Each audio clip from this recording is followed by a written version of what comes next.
Okay, here we are. Back Bar Podcast, Doddie Aid 2024 mid-season report. Uh, Welcome to my fellow co-hosts, Mr. James, Mr. McLeod. How are we tonight, gents? Good, good, good. How are you, my man? No, not too bad, not too bad. In Are we? Winter Wonderland, are we? It is. The snow is about 6 inches deep outside, so that's that. That. So 6 inches, right?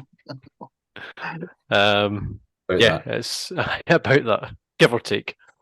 But yeah, a bit snowy up here.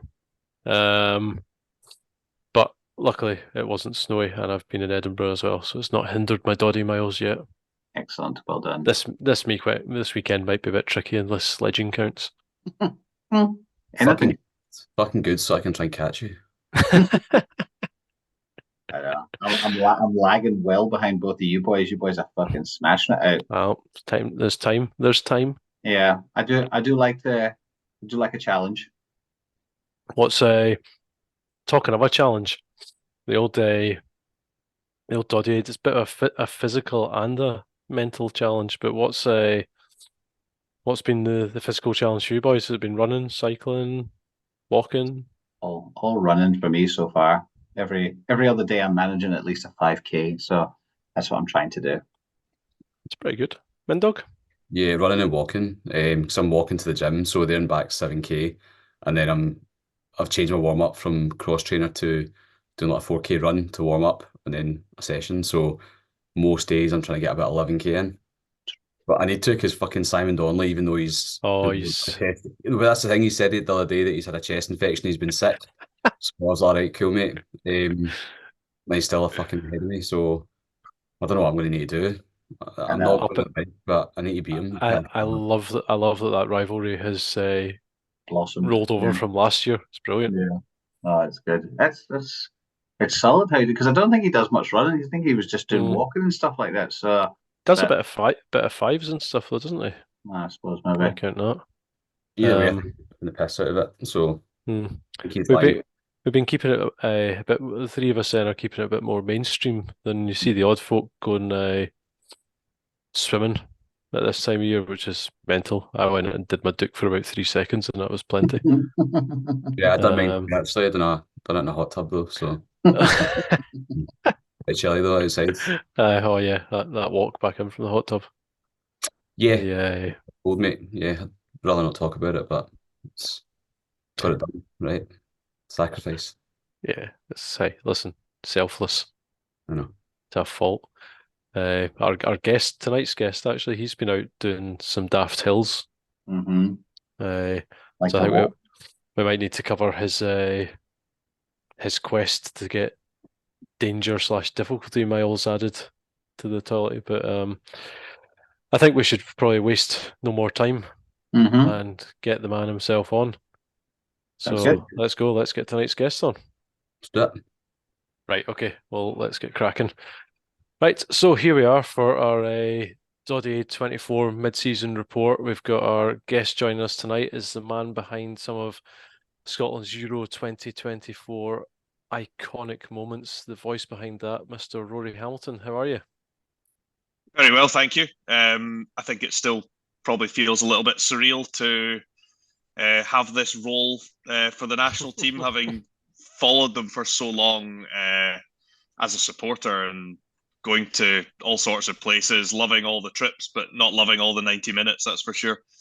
I think this campaign was like a whole other world that feels very strange, A, for how Scotland are performing, but also sort of my different role within it. Hmm. Do you ever just sit and like say the last was it minute and a half, 2 minutes of the Norway game? Do you ever just sit and listen back to it yourself, or?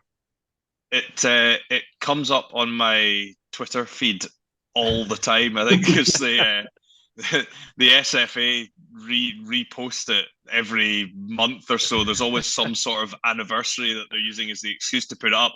But I have to say, I still watch the whole thing every time. Like, not once have I ever gone, "Oh, I'm tired of this." I think it was about 106 seconds or something like that. that I really hope that I never tire of watching. If I do, then I don't know, the game's over for me. You should make it your ringtone. Yeah. I think everyone would get annoyed when it takes me 106 seconds to pick up every time, though. It's a lot of voicemails building up. Aye, that's true. So I think we're going to let Martin and Ali have got some questions in the back pocket for you tonight. I dare say that the Euros may well come up again, but I'll let these boys see what they've got for you. Cool. Yeah. Well, we'll kind of start off with the Doddie Aid, since we are in the 6 weeks of Doddie Aid. So one of the kind of first question would be the Doddie Duke. Did you get involved with that on the 1st of January? I preloaded my Doddie Duke, and I did it on the 30th. Okay. Because now I do have an excuse for it. I got a call on the 30th because I think there'd been a late call off, and I was to go over to Dublin to do Leinster Ulster on the 1st. So I was, I think I left here about 6:30 in the morning or something, to go to Edinburgh to fly to Dublin, and then was back that night. So yeah, I did a Duke, and yeah, attributed that to Doddie Aid on the 30th up on the Murray Firth, and it was suitably cold. And I've got to say, it's a beach that we go to all the time, and we've been taking my nephews and all that sort of thing for ages. And one of them had plucked up the courage to come in with us, but we got the tides all wrong, and the water was so high, so you actually had to like scramble over all the rocks with the water just about thigh height, but not seeing any of the rocks, and it was absolutely grim before you actually got to the sand. So like I cut my toes and all sorts, but I've got to say, I do enjoy the cold water dips every now and again. I'm not an everyday for that, but yeah, I do like it every now and again. Oh, brave man. As I say, it's I've done it a few times. Maybe not the Doddie Duke. I keep missing that. I keep having the excuse that I don't have any cold water near me. But yeah, the best one we did was I think it was the first or the second year of Doddie Aid, and it was the lock up at Mugdock that I think the guys went to on the 1st. Oh, yeah. And there was thankfully a guy there before us who was actually cutting the entrance with a saw, because otherwise you couldn't get, the ice was that thick. Guys were walking across the ice. You know, it was a good 4 inches thick. I mean, that's probably the moment when I'm not going to go in. Like, in fairness, see if it was still at 10 degrees, I'm not going to go in, right? But if they have to cut through ice to let you in, humans aren't meant to do that. Yeah, but see, the thing is, at 10 degrees, you feel that it's really cold. At minus whatever or approaching 0, you're so numb that you can't feel it. So I think that's easier. Yeah, that's a fair point, actually. I did mine up in Lockhinch, and it was when I got out, I was trying my legs, and then all of a sudden I realised, I was like, I can see my hands in the towel moving on my legs, but couldn't feel a fucking thing. Just like that was definitely too cold this year.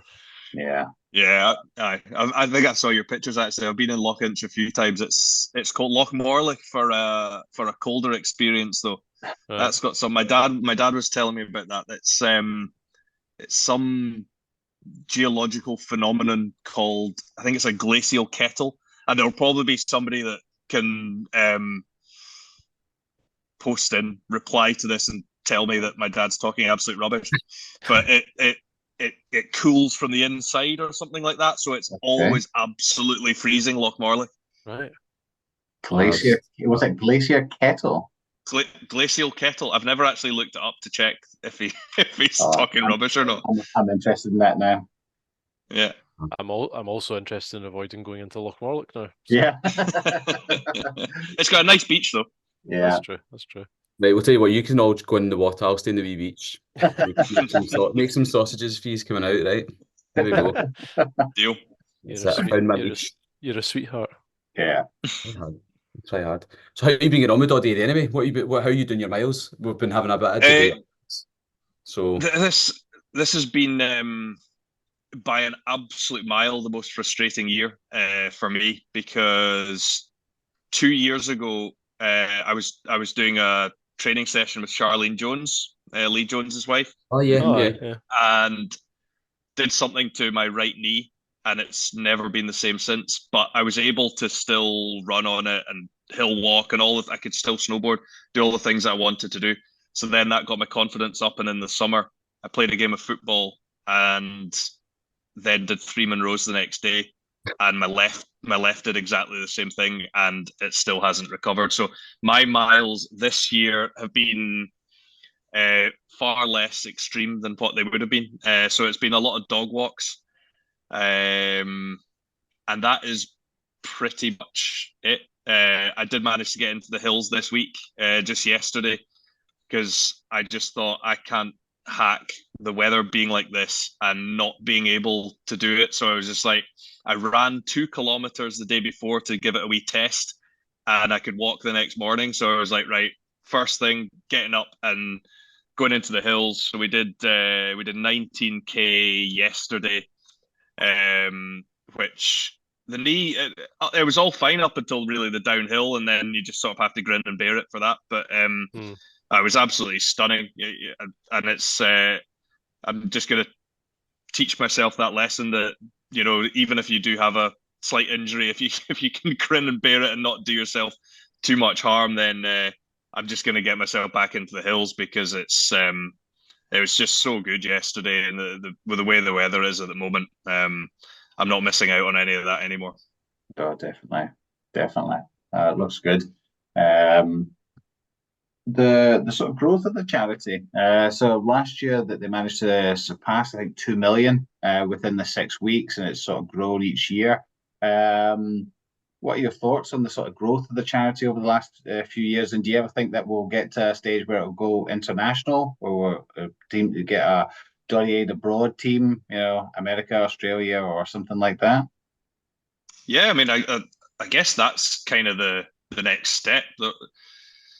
There'll be uh, there'll be charities all over the world already set up, but I think that the Doddie's legacy really does resonate everywhere, and whether you're a rugby fan, a football fan, a sports fan, or none of the above, then I still think he is somebody who can touch people's lives, and improve things. And I think that's a good point about, maybe collaborating with others in other territories. It's actually always one that we've talked about. My partner and I, she's American and works for Michael J. Fox Foundation, Okay. and so we've always thought that would have been a really good tie-in, and Mm-hmm. almost to sort of break ground across the Atlantic. But Definitely. I think from where I would have never thought it would get to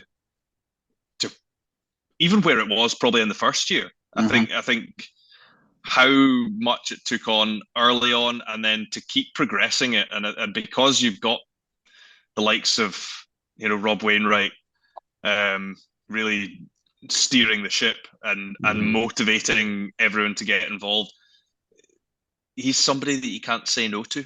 Yeah. even even if you've tried every excuse under the sun, Rob is the most persuasive person that you can meet, and having people like him involved, I think just really help to keep it growing, and that's really important to do. Mm-hmm. Yeah, the guy's a force of nature. Like Aye, is it? you don't stop Rob. No, it's good because I was That, thinking as well, like, we're talking about like how if it was to expand overseas, like next year would probably be a good one with the Lions tour. Mm-hmm. Because also that seems to be a bit of like a commonality between obviously Doddie representing the Lions. So maybe that's the next challenge for Rob is to see if we can get down under. Over down under. Nice. yeah, Oh, you might need to. I could probably arrange some sort of overseas trip, just to organise everything, make sure everything's in place. I think they'd probably be up Yeah, for that. I think there should be like a party that goes out to scout out locations and do a bit of user research, basically. Yeah. It's quite important. I'm happy to do it. I'll take the hit, lads. But I think that'd be quite cool. You can't take that burden by yourself. I'll come. It's fine. It's fine. And now you've mentioned Australia, Rob's now going to like next week announce that he's cycling to Australia next January or something. God's sake. Oh dear. Oh dear. Yeah, so the issue we've got is Team Glasgow isn't doing maybe as well as it could. What are we doing wrong? What could we be doing different to try and beat everyone else? Because I don't like anything that's not top of the table, and we're nowhere near it. I know, and this has been the case since year one. Yeah. And there's a lot of people put a lot of effort in, and for them, I think that's a real shame that it maybe doesn't get the response that maybe some other territories get, which is a shame. And a lot of the guys, particularly at the Glasgow Warriors, Xander Fagerson's been so heavily involved. There's good names behind it, and yeah, is it just one of those where sometimes you just accept that an area maybe doesn't get behind it quite so much? I don't know. That's probably a bit of a defeatist attitude that Rob Wainwright would absolutely not accept, because I think we do need to keep driving forward and get as many people in. But I know that we had Rob on Viaplay for the 1872 Cup game at Murrayfield. He'd probably cycled from Col, I would guess. So yeah, the message is out there. And I think it's just a case of keep hammering it home, and you guys do brilliant work as well. So yeah, hopefully in time it clicks with the region. But if not, it's not all lost. Every person that signs up is a bonus. Because even if it's disappointing that they're fourth, fifth in the table, whatever it is, that's still 2,500, 3,000 people that have signed up. The minute that you take your foot off the accelerator, maybe half of those don't sign up. So you do what you do, and the people that are willing to sign up it's never exhausted, but I think there's maybe a bit of acceptance that what you have is great as well, and I think the people behind it, the community that they create, all do their bit. So if you can get more people to come along with us, then fabulous. But if not, I like our little community as well. Good. Well, once we take Australia, we'll just pull them into Team Glasgow as well, right? Yeah. That'll show them. There's probably a fair amount of them that are originally from Glasgow that got sent over there for sheep stealing or something. So I'd have thought so. Get all the Tui Pilotu clan involved. That's it. I think it's very cunning. What they've done is making it start on the 1st of January when everyone's, they got their fitness head on. What they need to do is get posters or banners up every gym in the country and just say, just sign into this app, donate 20 quid, and then tell us your miles. Just go around all these gyms, because they're like supermarkets, the gyms and stuff like that. So, but 20 quid, sign up for a charity. Let's keep that idea for Team Glasgow. Yeah, exactly. Share that with the rest of them. But that would be a good, like, you'd probably, as you said, if it's a couple of posters, banners, or whatever it is, it would catch the eye of not everyone, like but someone rugby orientated or would know the Doddie or the charity or something like that. That's probably a marketing tool that they should go into. Just go around all these gyms, Pure Gyms, Nuffields, David Lloyd's, and stuff like that. Cycling clubs. Cycling clubs. Yeah. All you need to do is make it sound competitive, which of course there is that element to it. Yeah. And all those people will be all over that. Yeah, exactly. You just get a big poster saying, oh, Edinburgh said, "You're shit." There you go. That would work for me. Like, actually, and I was like, right, how much is it? 20 quid, let's go. Yeah. So, like, Well, so noted. whoever does the campaign for Iron Brew, because they come up with good adverts. Let's get those guys involved. Set up Doddie Aid, charity work. Boom, we'll be flying. Yeah, decent. I'm into it. Decent. So I was going to ask about, so we've got Six Nations, big summer, big year for sport, right? So Six Nations coming up. We've got DuPont's missing, Sexton's missing, Farrell's doing what he's doing. Is this our year? Is it going to happen this time?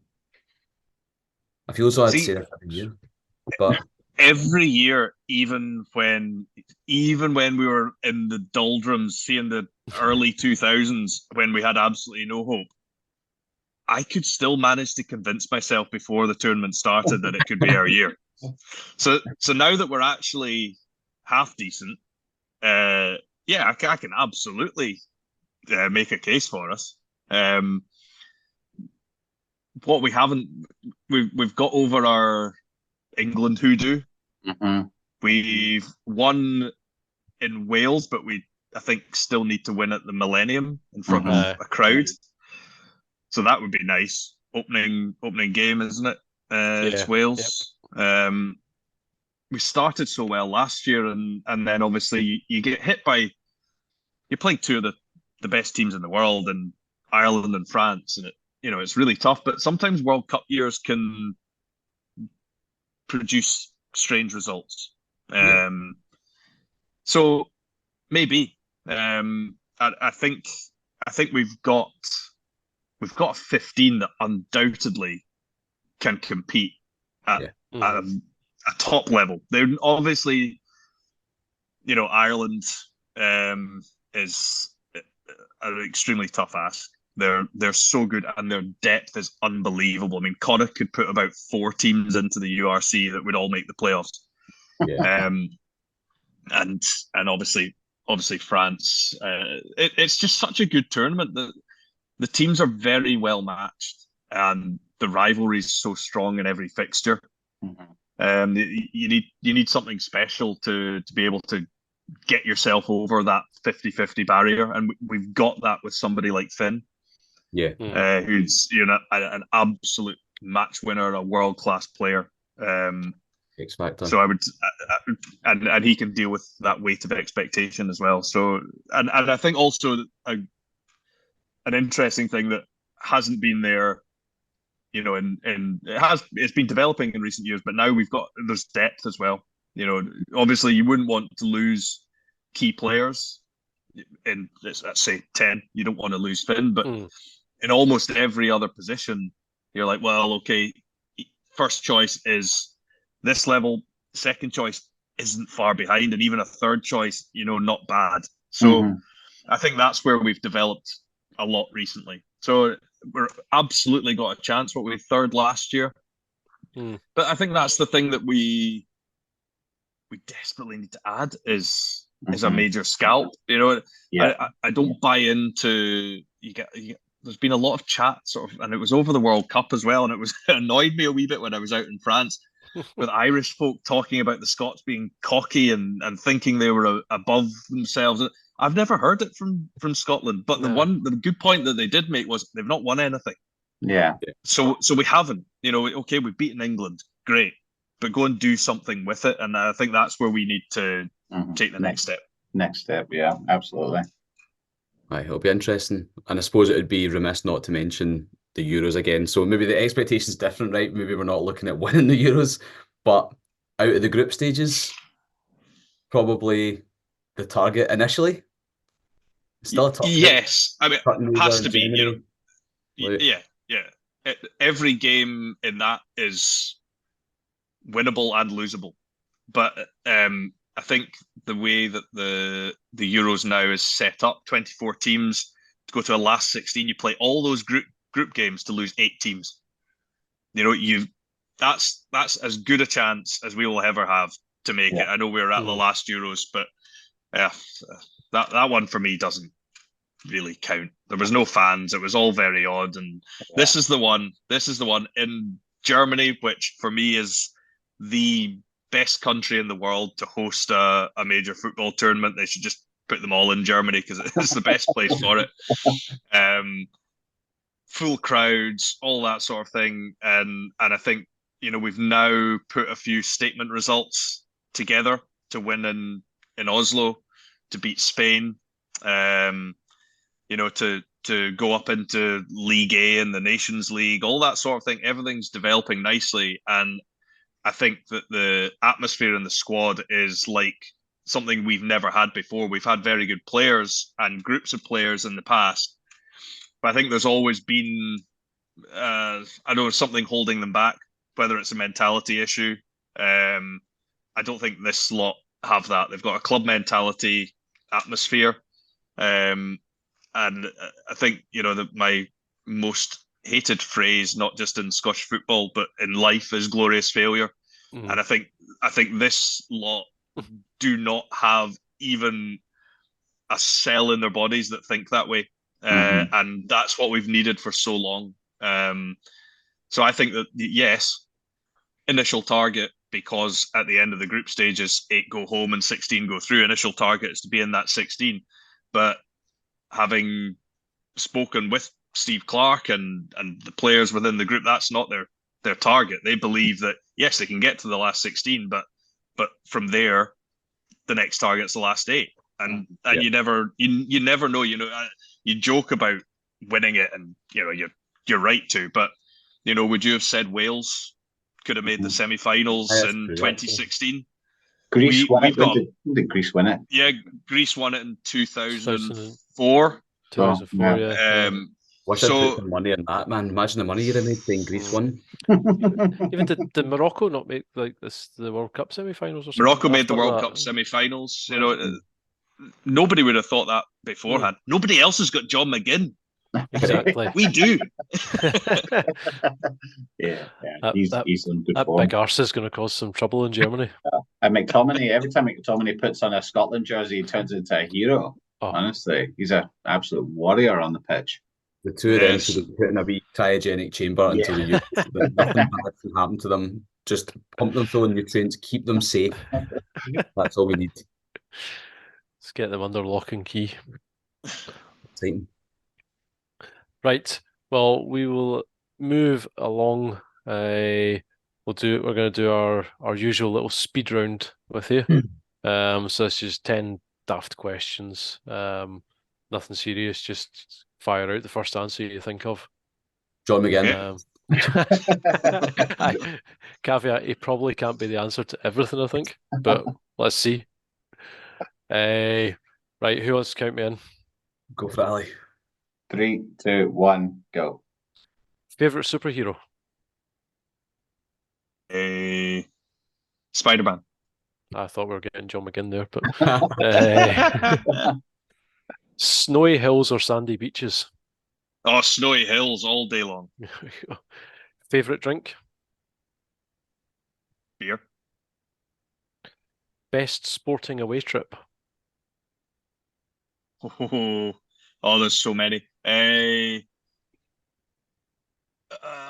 Japan Rugby World Cup 2019.